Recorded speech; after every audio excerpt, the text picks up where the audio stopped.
Okay, so the work for tonight is finished. I didn't do a stream on this because it's electrical work.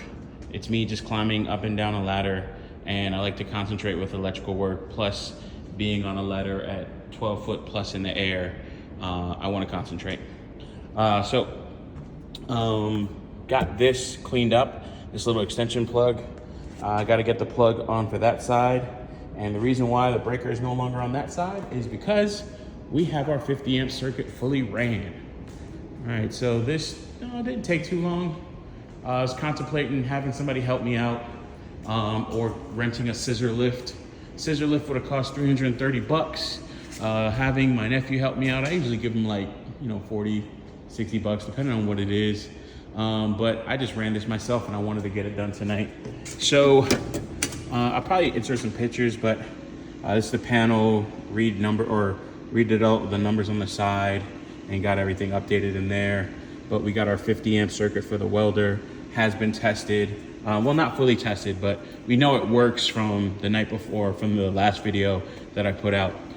Put in this 30 amp breaker, it's not connected, but that will be for later expansion when I get a larger air compressor in here. I think I'll get one in here. I already have it, I just have to actually hook it up.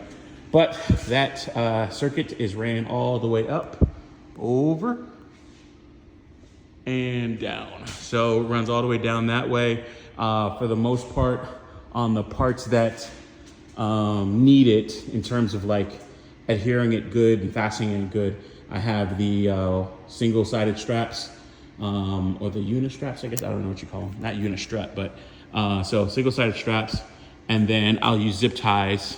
You'll see zip ties on certain parts, just because it's easier than trying to drill into the metal. Ran all the way down. This is the 85-foot cable, by the way. So it was actually not just enough, it was the perfect amount, with enough to pull cable out and have more than enough cable to terminate the box. Pre-existing hole already there for my previous electrical work.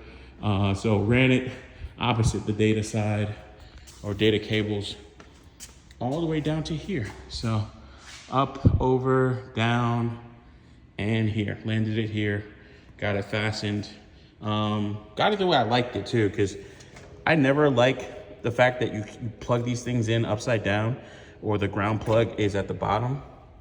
I've seen people wire it that way, then you have to like do this whole thing, like where you turn it upside down. That annoys me. So, but got that wired in. We know this works from last night, welding on it. But got the whole kit and caboodle. So, maybe I'll put something over this. Not a big deal. Just watch out for it. Really, my grounding lead is only 25 feet, and that's 4-gauge wire. And then my electrode lead is 50 feet. So essentially, I can weld, on either side of the building here. And I have it over there, and I have more than enough coiled up right there. So that's good. So I can weld pretty much just about anywhere in this area here. But yeah, got it all set up. Loving the way it looks. I feel like accomplished, that I got it done. But yeah, that's pretty much it. We'll start burning some rods pretty soon.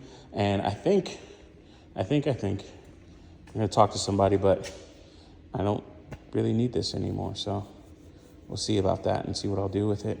So next thing is just to get a plug for this side. It's cheaper at Lowe's, so I'll pick that up tomorrow at Lowe's and get this terminated, so I'll have an extension box and get it fully tested. I had to really squeeze and twist to get this in here. Not the most professional or best looking, but good enough. And essentially 6-gauge or 6.2 Romex. So it's a good extension cable, only less than 20 feet, really, like 19 feet after, cutting all the cables to length. But that's it. Thank you as always for watching. Appreciate you. And I hope you learned something, or at least you can tell me what I did wrong. Peace.